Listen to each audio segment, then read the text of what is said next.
Jak se vlastně hrají ty Pokémonní karty, Ashi? V Pokémonních kartách existuje mnoho typů karet, ale ty tři nejzákladnější jsou Pokémoni, energie a trenéři. Co je tahle Pokémonní karta, Ashi? Mě by to taky zajímalo.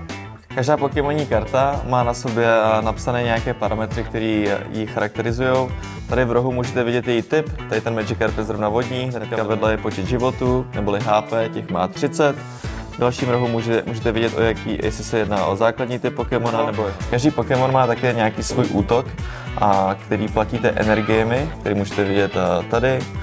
Například tady ten první útok stojí jakoukoliv energii, což znamená, že můžete zaplatit třeba ohnivou nebo vodní, a když ji na toho Pokémona dáte, tak tím můžete zaútočit. Ten spodní útok stojí 2 energie. Také každý Pokémon má nějakou svůj weakness, neboli slabost, nebo rezistenci, neboli odolnost, takže je třeba silný nebo slabý proti jiným typům Pokémonům. Jakože například tady ten Magikarp je slabý proti elektrickým útokům.